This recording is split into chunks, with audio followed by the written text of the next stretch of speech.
반갑습니다. 오늘도 말씀을 통해 주시는 하나님의 지혜가 가득하길 기대합니다. 2024년 12월 4일 수요일 말씀 묵상입니다. 오늘 묵상할 본문은 아모스 1장 1절로부터 2장 3절까지의 말씀이에요. 한 줄 묵상과 적용입니다. 하나님은 우리가 가진 세상의 기준과 선입견을 뛰어넘어 누구든지 자신의 뜻에 따라 사용하세요. 그러므로 우리는 사람을 겉모습이나 배경으로 판단하기보다 그를 통해 주시는 하나님의 말씀과 뜻을 주의 깊게 경청해야 합니다.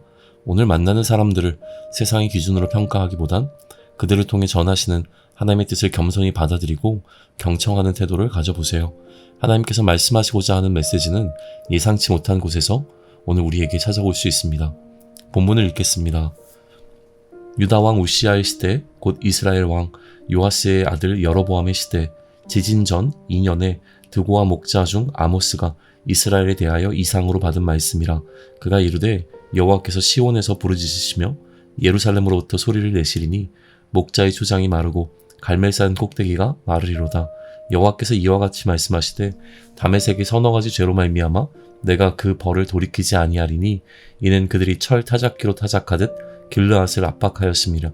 내가 하사엘의 집에 불을 보내리니 베나닷의 군권을 사르리라. 내가 다메섹의 빗장을 꺾으며 아웬 골짜기에서 그 주민을 끊으며 벳 에덴에서 규 잡은 자를 끊으리니 아람 백성이 사로잡혀 기르에 이르리라. 여호와께서 말씀하셨느니라. 여호와께서 이같이 말씀하시되 가사의 서너 가지 죄로 말미암아 내가 그 벌을 돌이키지 아니하리니 이는 그들이 모든 사로잡은 자를 끌어 에돔에 넘겼음이라. 내가 가사성에 불을 보내리니 그 궁궐들을 사르리라. 내가 또 아스돗에서 그 주민들과 아스글론에서 규 잡은 자들을 끊고 또 손을 돌이켜 에그론을 치리니 블레셋에 남아있는 자가 멸망하리라. 주 여호와께서 말씀하셨느니라. 여호와께서 이같이 말씀하시되 두로의 서너 가지 죄로 말미암아 내가 그 벌을 돌이키지 아니하리니 이는 그들이 그 형제의 계약을 기억하지 아니하고 모든 사로잡은 자를 에돔에 넘겼음이라. 내가 두로성에 불을 보내리니 그 궁궐들을 사르리라. 여호와께서 이같이 말씀하시되 에돔의 서너 가지 죄로 말미암아 내가 그 벌을 돌이키지 아니하리니 이는 그가 칼로 그 형제를 쫓아가며 긍휼을 버리며 항상 맹렬히 화를 내며 분을 끝없이 품었음이라. 내가 대만에 불을 보내리니 보스라의 궁궐을 사르리라. 여호와께서 이와 같이 말씀하시되 암몬 자손의 서너 가지 죄로 말미암아 내가 그 벌을 돌이키지 아니하리니 이는 그들이 자기 지경을 넓히고자 하여 길르앗의 아이벤 여인의 배를 갈랐음이라. 내가 라빠성에 불을 놓아 그 궁궐들을 사르되 전쟁의 날에 외침과 회오리 바람의 날에 폭풍으로 할 것이며 그들의 왕은 그 지도자들과 함께 사로잡혀 가리라. 여호와께서 말씀하셨느니라. 여호와께서 이와 같이 말씀하시되 모압의 서너 가지 죄로 말미암아 내가 그 벌을 돌이키지 아니하리니 이는 그가 에돔 왕의 뼈를 불살라 재를 만들었음이라. 내가 모압에 불을 보내리니 그리옷 궁궐들을 사르리라. 모압이 요란함과 외침과 나팔 소리 중에서 죽을 것이라. 내가 그 중에서 재판장을 멸하며 지도자들을 그와 함께 죽이리라. 여호와께서 말씀하시니라. 해설입니다. 오늘부터 우리가 묵상할 본문은 아모스서입니다. 아모스서를 기록한 기자는 아모스에 관한 여러 가지 정보를 우리에게 제공해줘요.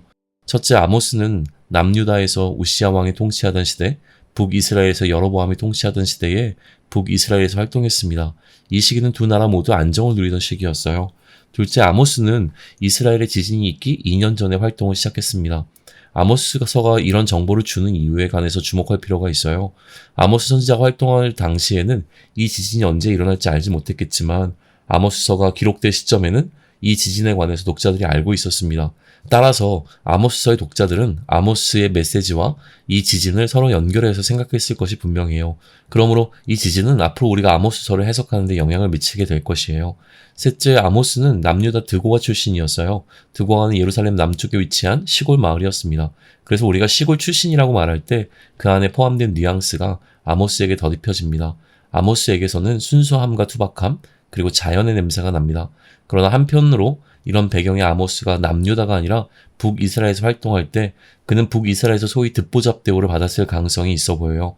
출신만으로도 그의 사역이 쉽지 않았을 것을 예측해 볼 수 있는 것이죠. 넷째, 아모스의 직업은 목자였습니다.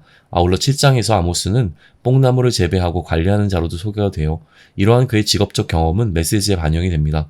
아울러 그가 이스라엘의 주류 사회 출신이 아니라는 사실은 지도층의 부패에 관해 보다 강력한 비판을 할 수 있을 것이라고 유추해 볼 수 있어요. 이러한 아모스를 통한 하나님의 심판의 메시지는 이스라엘 공동체의 메시지의 중심인 예루살렘의 시온에서 선포됩니다. 그냥 말씀하시는 것이 아니라 부르짖는다는 표현이 사용되는데, 그렇게 부르짖으실 때 자연도 황폐해질 것이라는 것으로 인해 하나님의 말씀의 위엄과 두려움이 느껴집니다.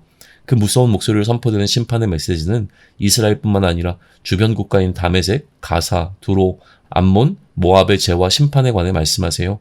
3절에서 5절까지 하나님은 아모스를 통해 다메섹의 죄를 고발하시고 이들에게 불을 내리시며 심판을 하시겠다는 선포를 하시죠. 6절에서 8절까지 하나님은 이제 가사의 죄를 고발하십니다. 9절과 10절에서는 두로의 죄를 기소하시고 어떻게 심판하실 건지를 말씀하시죠. 11절과 12절에서는 에돔의 죄와 심판에 관해서 말씀하시고 13절에서 15절까지에서는 암몬 자손의 죄와 심판을, 2장 1절에서 3절까지는 모압의 죄와 그에 따른 심판을 선포하십니다. 적용입니다. 아모스서를 펼치고 마주하는 순간 우리 모두 하나님 앞에서 평등한 존재임을 깨닫게 됩니다. 세상이 우리에게 부여한 존재적 가치나 지위는 하나님 앞에서 철저히 무의미해지죠. 세상은 우리에게 등급을 매기고 사람들을 나열하여 우열을 가리고 순서를 정하려 합니다. 그리고 그 기준 아래 더 가치 있는 사람과 덜 가치 있는 사람을 구분하며 차별을 정당화하곤 하죠. 하지만 하나님의 질서는 인간이 세운 이 왜곡된 질서와는 근본적으로 달라요. 하나님께서는 누구든 자신의 필요에 따라 사용하실 수 있는 전능하신 분이십니다. 어느 시골에 이름 없는 목자를 들어 열방을 향한 하나님의 심판 메시지를 전하는 도구로 사용하신다면 우리는 그 목자를 바라보며 자격 없는 자가 우연히 운 좋게 쓰임받았다고 여길지 모릅니다. 왜냐하면 그것은 우리가 세운 성공과 자격의 기준에 부합하지 않기 때문이에요. 그러나 아모스서의 메시지는 바로 이 지점에서 시작하고 있어요. 하나님께서 아모스를 택하셨다는 사실은 이미 우리가 가진 모든 선입견과 세상의 기준을 무너뜨리고 있기 때문입니다. 당시 이러한 기준에 집착했던 사람들에게 아모스의 외침은 아무리 하나님의 말씀이었다 해도 들리지 않았을 것입니다. 우리도 다르지 않지 않을까요?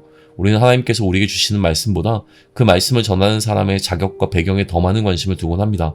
나보다 뛰어나다고 여기는 사람의 이야기에는 귀 기울이지만 내가 낮게 평가하는 사람의 말에는 경청 대신 가르침과 교훈을 강요하려 들 때가 훨씬 더 많습니다. 오늘 하나님은 내가 무시하고 있던 어떤 사람을 통해 나에게 말씀하실지 모릅니다. 또한 하나님은 내가 인정하지 않았던 어떤 사람을 통해 나에게 경고하실 수도 있어요. 그러니 왜곡된 나의 시선으로 인해 하나님의 귀한 말씀을 놓치지 않기를 소망합니다. 한 줄 묵상과 적용입니다. 하나님은 우리가 가지는 세상의 기준과 선입견을 뛰어넘어 누구든지 자신의 뜻에 따라 사용하세요.